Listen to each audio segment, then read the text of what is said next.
Okay, so we got a triangle here. And they're giving us this side, A is 11, B, this side is 60. And they want us to find C, which is the other side. So how are we going to do that? How do we find the other side of a triangle like this? A little bit of geometry here. Does anybody know?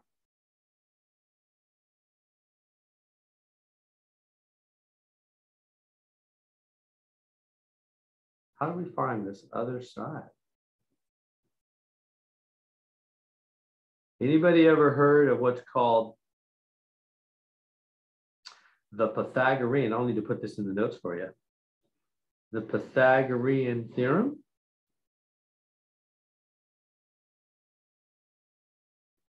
Which says that a squared plus b squared equals c squared for any right triangle.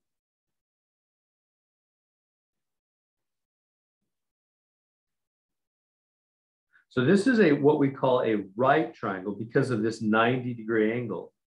I don't know if you know, but 90-degree angles are called right angles. You know, right here, like where it looks like it, makes a perfect corner.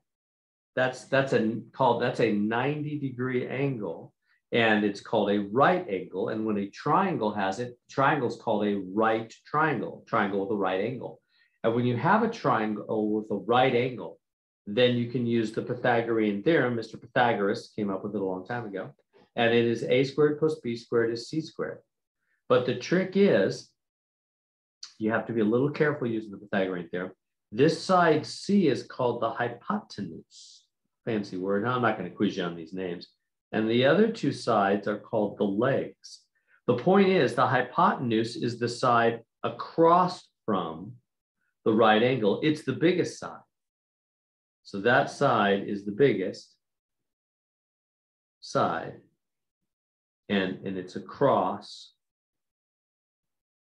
from the right angle. It's the biggest side, and it's the side across from the right angle. So, okay, so what? So how does this work? So I'm going to write, come on down here, I'm going to say, okay, a squared plus b squared equals c squared. That's my formula. Whenever I see a right triangle, I know I can use that Pythagorean theorem. And then they told me the a is 11, so I'll grab the a is 11, pop it in there, the b is 60, pop it in there, so we get 11 squared plus 60 squared is c squared. Like that. And now we solve for c. Okay, so how do we exactly solve for c here? Well, if you use your calculator, 11 squared is 121. That means 11 times 11, right? 11 times 11, and this means 60 times 60. And you can use the power button if you want, the little second power button on your calculator if you want, or just go 11 times 11 and 60 times 60. Like that. Add those up.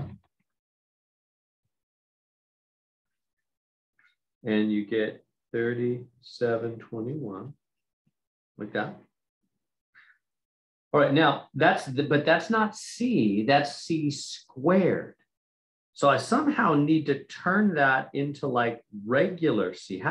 Anybody know how to do that? How do you turn c squared into like regular c?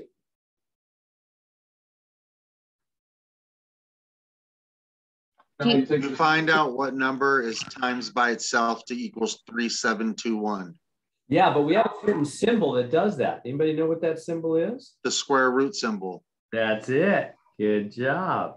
Yeah, you do the square root symbol on both sides like that because the square root symbol cancels out the 2 power. And then on your calculator, find the square root of that number. And mine came out 61. And so the answer is 61. So let's recap on that real quick. What happened there? So again, Whenever we see a right triangle, we use the Pythagorean theorem, a squared plus b squared is c squared. Wrote that out, plugged in a, plugged in b, and figured those out on my calculator.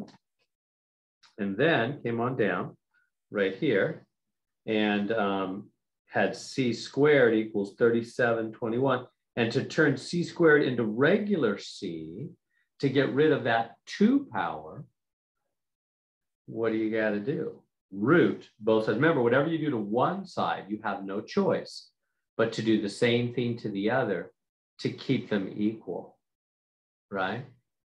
To keep them equal, keep the balance. So I square root both sides and it cancels out the 2 power. And I hit the square root button on my calculator and the answer is 61. So I was able to find side C. It's 61. See how it's longer? The other ones are 11 and 60. So it's just barely a little bit longer than B. It's 61. It's the longest side. There we go.